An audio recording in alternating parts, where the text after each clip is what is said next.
नमस्कार दोस्तों, Hulk smash everything के फोर्थ इशू में आपका स्वागत है। तो पिछले इशू में आपने देखा कि लीडर कुछ करने निकला है और उसके लिए उसे 3 चीजों की आवश्यकता है और उनमें से 2 उसे मिल गए थे और वो उसने हल्क को उकसाकर पा लिए थे। लेकिन फिर हल्क का सामना डॉक्टर स्ट्रेंज से हुआ, जिसमें स्ट्रेंज को यह पता चला कि लीडर ने ये किया है, इसलिए वो हल्क को लीडर के पास भेजता है।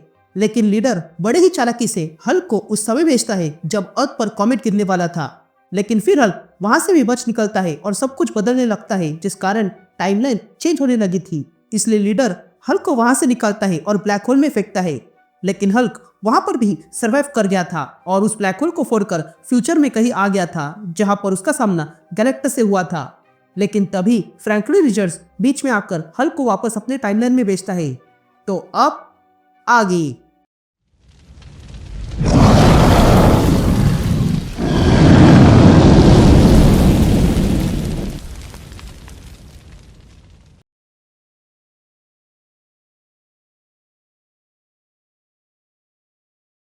या हम हल्क को देखते हैं जो फिर से अर्थ पे आ चुका था और उसके सामने लीडर खड़ा था। तभी देखकर लीडर कहता है, नहीं, ये नहीं हो सकता है, मैंने अभी तुम्हें भेजा था, ये तुम नहीं हो सकते हो। ये बातें सुनकर हल्क लीडर से कहता है, अपना मुंह बंद रखो बड़े दिमाग वाले। हल्क वापस आ गया है और कहीं नहीं जाएगा, क्योंकि हल्क हमेशा जीतता है। ये बातें सुनकर लीडर हल्क से कहता है, देखो हल्क, शांत हो जाओ, हम इस पर बात कर सकते हैं। लेकिन तभी हल्क लीडर से कहता है, हल्क यूनिवर्स के एंड तक पहुंच गया था और वहां पर क्या किया? हल्क ने बस स्मैश किया। यह बातें सुनकर लीडर कहता है, क्या कहा? एंड में गैलेक्टस के साथ? लेकिन तभी हल्क को गुस्सा आने लगता है और वो वहां पर जोरदार स्मैश करता है, जिसके कारण लीडर उड़ के दूर गिर गया था। यहाँ लीडर खड़ा होता है और कहता है, मेरी बात सुनो हल्क, तुमने टाइम प्लेटफॉर्म बर्बाद किया तो ठीक है, तुम जीत गए, और अभी जीत गए हो तो मुझे हेट करना बंद कर दो। मैं अपनी हार मान लेता हूँ। हल्क सबसे स्ट्रांग है और इसमें कोई शक नहीं है। ये कहते ही लीडर वहां पर पोर्टल खुलता है और उसमें से भाग जाता है। या हम लीडर को देखते हैं जो पोर्टल के दूसरी ओर से बाहर आता है और कहता है, अच्छा हुआ मैं वहां से भाग गया। लेकिन तभी हल्क वहां पर भी दीवार तोड़ते हुए आ जाता है और लीडर पे हमला करता है। ये देखकर लीडर भागने लगा था। तभी हल्क भी सिटी को बर्बाद करते हुए आगे बढ़ने लगता है। यहाँ हल्क अब बहुत बड़ा हो चुका था और उसके लिए अब सब कुछ किरे समान था। तभी लीडर भागते हुए हल्क से कहता है, मुझे माफ करना हल्क, देखो मैं माफी मांग रहा हूँ। जिस पर हल्क कहता है कि अब हल्क तुम्हारी माफी नहीं चाहता है। तभी लीडर भागते हुए एक गली में घुस जाता है और कहता है, मुझे लगा था ये हल्क स्टूपिड है, पर नहीं, इसलिए माफ करना हल्क। लेकिन तभी हल्क उस गली में घुसने लगता है। ये देखकर लीडर फिर से वहां पोर्टल खोलता है और भाग जाता है। यहाँ हम लीडर को देखते हैं जो न्यूयॉर्क आ चुका था और वो वहां आकर भी भागने लगता है। लेकिन तभी लीडर के सामने डॉक्टर स्ट्रेंज, आयरन मैन और मिस्टर फैंटास्टिक आ जाते हैं। ये देखकर लीडर चौंक जाता है। तभी स्ट्रेंज को लीडर के हाथ में उसकी रिंग ऑफ जॉन दिखाई देती है, इसलिए वो उसे ले लेता है। तभी लीडर कहता है, मैंने कोई क्राइम नहीं किया है, इसलिए मुझे जाने दो। लेकिन तभी उन सब पर एक बड़ी सी परछाई आ जाती है, जिसे देखकर वे सब लोग हैरान थे। तभी हम देखते हैं कि ये परछाई कुछ और नहीं बल्कि हल्क है, जो वहां पर आ चुका है और वो वहां आकर फिर से जोरदार स्मैश करता है, जिस कारण सब कुछ टूटने लगा था। या हल्क के उस स्मैश के कारण लीडर फिर से दूर गिर गया था और तब हल्क कहता है, हल्क बड़े दिमाग को तोड़ेगा। ये कहते ही हल्क लीडर को मारने जाता है। लेकिन तभी मिस्टर फैंटास्टिक हल्क को बांध देता है और कहता है, ब्रूस तुम उसे मार डालोगे? जिस पर हल्क मिस्टर फैंटास्टिक से कहता है, यहाँ कोई ब्रूस नहीं है, बस हल्क है। ये कहते ही हल्क रेजिस्ट करने लगता है। तभी मिस्टर फैंटास्टिक आयरन मैन और स्ट्रेंज से कहता है, मैं इसे और नहीं रोक सकता हूँ, ये बहुत ताकतवर है। लेकिन तभी हल्क मिस्टर फैंटास्टिक को उठाकर पटक देता है और ये देखकर मिस्टर फैंटास्टिक कहता है, हम इसे रोक नहीं सकते हैं, हमें और मदद चाहिए। ये कहते ही मिस्टर फैंटास्टिक हल्क को फिर से बांध देता है। लेकिन हल्क मिस्टर फैंटास्टिक को जोरदार पंच मार के पीछे फेंकता है। लेकिन मिस्टर फैंटास्टिक फिर से हल्क को पकड़ने लगता है। ये देखकर हल्क रीड की नाक पकड़कर खींचने लगता है। तभी रीड स्ट्रेंज से कहता है, जल्दी करो स्ट्रेंज। ये सुनते ही वहां पर पोर्टल खुलता है, जिसमें से एवेंजर्स और फैंटास्टिक फोर आ जाते हैं। तभी सुजन आगे आकर हल्क के ऊपर से फोर्स फील्ड बनाती है, जिसे हल्क तोड़ने का प्रयास कर रहा था। यह देखकर सुजन सबसे कहती है कि ये फोर्स फील्ड अधिक समय तक उसे रोक नहीं सकती है। तभी आयरन मैन कहता है, हल्क को एंड ऑफ यूनिवर्स भेजा था और वो वहां से बचकर यहाँ आ गया।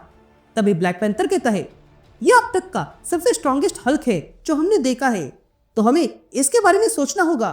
जिस पर आयरन मैन कहता है, मेरे पास एक आइडिया है जिससे ये शांत हो जाएगा और उसके लिए समय लगेगा। जिस पर कैप्टन कहता है, वही हमारे पास नहीं है। जिस पर सुजन कहती है, तुम्हें इसे ऐसी जगह पे भेजना होगा जहां पर कोई आपत्ति ना हो ताकि वो वहां पर शांत रह जाए। यह सुनते ही आयरन मैन कहता है, इसे एंटार्क्टिका भेज दो। जिस पर रीड कहता है, वो वहां से भी वापस आ जाएगा जैसे वो लैटविया से वापस आया।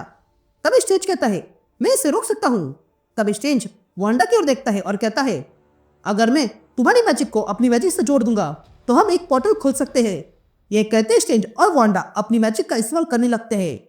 या ये देखकर हल्क इन हीरोज की ओर दौड़ने लगता है, लेकिन तब स्ट्रेंज और वांडा मिलके वहां पर पोर्टल खोलते हैं जिसमें से हल्क चला जाता है और अगले ही पल वो एंटार्क्टिका आके गिर जाता है। लेकिन तभी हल्क कहता है, ये हीरोज हल्क को रोक नहीं सकते हैं। ये कहते हल्क देखता है कि वो बर्फ में आ चुका है। ये देखकर हल्क फिर से छलांग लगाता है और कहता है, हल्क तुम्हें तोड़ेगा पोर्टल। लेकिन तभी वो पोर्टल फिर से हल्क को नीचे फेंकता है। ये देखकर हल्क परेशान हो चुका था और वो कहता है, तुम लोग हल्क को अकेला क्यों नहीं छोड़ते। ये कहते हल्क फिर से छलांग लगाता है, लेकिन इस बार भी वो वापस वहीं पर आके गिर गया था और ऐसे ही करके हल्क ने एंटार्क्टिका में गहरा गड्ढा कर दिया था। तभी हमें एक आवाज सुनाई देती है जो कहता है, हल्क ऐसे ही स्मैश करते रहेगा और फिर उसके स्मैश के कारण एंटार्क्टिका के 2 हिस्से हो गए। या हल्क कहता है, हीरोज के कारण हल्क यहाँ फंस गया है। हीरो स्टूपिड है और हल्क स्मार्ट है। अगर हल्क ऊपर नहीं जा सकता है तो हल्क नीचे जाएगा। ये कहते हल्क वहां की जमीन तोड़ने लगता है और कहता है, हल्क ने ब्लैक होल के अंदर छेद कर दिया है। तो हल्क सिर्फ स्ट्रांग नहीं, हल्क सबसे स्ट्रांग है। ये कहते हल्क वहां पर जोरदार पंच करता है जिसके कारण जमीन टूटने लगी थी। और तब हल्क कहता है, हल्क सब कुछ तोड़ेगा। ये कहते हल्क वहां पर जोरदार स्मैश करता है। ये स्मैश इतना बड़ा था कि चांद पर से दिख रहा था। या हमें वही आवाज सुनाई देती है जो कहता है, अर्थ का इनर कोर आयरन और निकल से बना है और उसके पास आउटर कोर है जिसमें मोल्टन मेटल का ओशन है। यह कहते हम हल्क को देखते हैं जो उसके अंदर कूद जाता है और तब उसके साथ कुछ होने लगा था। तभी हमें वही आवाज सुनाई देती है जो कहता है, हल्क इस दर्द से चिल्ला रहा है लेकिन वो रुकेगा नहीं क्योंकि वो चाहता है कि पूरी दुनिया उसकी पीड़ा भुगते। ये कहते हम हल्क को देखते हैं जिसकी आंखें ग्लो होने लगी थी। यहाँ सारे हीरोज इस इम्पैक्ट को फील करते हैं और तब स्ट्रेंज कहता है, ये तो धरती के नीचे से आ रहा है। ये सुनते ही रीड कुछ समझ जाता है और सर से कहता है, ये कोई भूकंप नहीं है पर ये तो एंटार्क्टिका पर हुए धमाके से हुआ है और अब जल्दी पूरी दुनिया इसे फील करेगी। ये कहते ही सारे हीरोज अर्थ के बाहर आते हैं और देखते हैं कि अर्थ के बीच में कुछ होने लगा था। तभी रीड सर से कहता है, ये हमारे प्लेनेट का कोर है और वो फट रहा है और इसलिए हमें यहाँ से दिख रहा है। मेरे दोस्त, ये सिर्फ लाइफ को एंड नहीं कर रहा है बल्कि सब कुछ खत्म कर देगा। या हम हल्क को देखते हैं जो अब बदलने लगा था और वो कहता है, अब तुम देखोगे मुझे अकेला क्यों छोड़ना चाहिए।